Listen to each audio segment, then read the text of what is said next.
Во смисла на дополнителни рестриктивни мерки, очигледно е дека и сега мерките даваат резултат. Очигледно е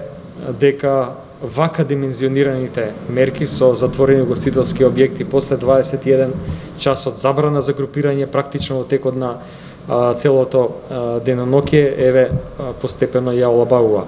на ситуацијата и заеднички заклучивме дека нема потреба за дополнителна рестрикција, која што не би имала некаков позначаен ефект од тоа што го дават мерките кои што се сега на сила. Практично во сите земји во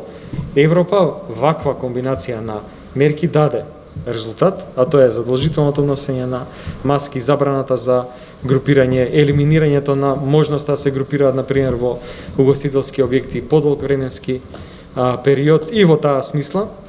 како за Прилеп, така и за територијата на цела држава. Вчера имавме состанок со Комисијата за заразни болести, за сега не доаѓа предвид да се воведуваат или препорачаат дополнителни мерки. Болницата во Прилеп е одлично организирана. Пациенти се сместени на 5 оделенија, мобилизирани се сите лекари и медицински сестри, помошно-технички персонал. Во таа смисла сепак има еден одреден број на здравствени работници кои што се заразени.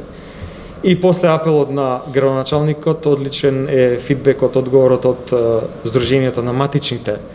лекари, веќе одредена бројка се пријавија да волонтираат практично во Прилепската болница, во место каде што тоа ќе биде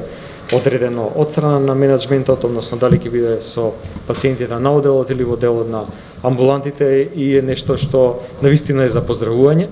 Очигледно дека се матичните лекари свесни за оваа ситуација и сака да дадат и свој придонес да се намали притисокот кон здравствените работници кои што во овој момент работат навистина со намалена бројност заради нивните колеги кои што се заболени. После направената епидемиолошка анкета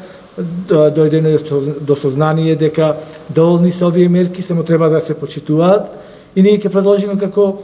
општински кризен штаб да делуваме во нашите локални во нашата локална средина со нашите локални мерки. И тоа како што побаравме од Сдруженијето на матични доктори од нашиот град да се вклучат час поскоро во помош на докторите од болницата, посебно докторите од инфективното одделение, затоа што и то како му е потребна помош за нив, затоа што последните 7-8 месеци кога е почната пандемијата, тие се изморени, истоштени и вистински му треба таква помош. Јас сакам да се заблагодарам на Сдруженијето на матични доктори од нашиот град за подадената рака и договорено уште утре да почнат со волонтирање во инфективното одделение, одреден број на тимови, 1 или 2 тима во текот на денот. Како што кажа началникот на инфективното одделение, најповеќе за време на викендите потребна таква помош и што сум уведен дека тоа од утре, како што кажав, ќе почне да волонтираат докторите матични во инфективното одделение. И вториот момент, да се заблагодарам за волонтерите од нашиот град,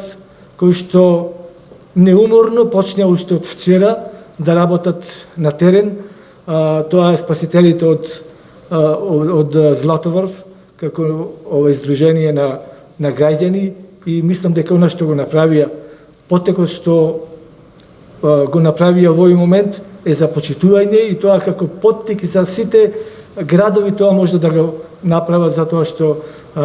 неуморноста, она што го прават тие во нашиот град, на сите места каде што има потреба, пред здравствените установи, пред банките, пред маркетите и онаму каде што мислиме дека има на площадите и на јавните места каде што има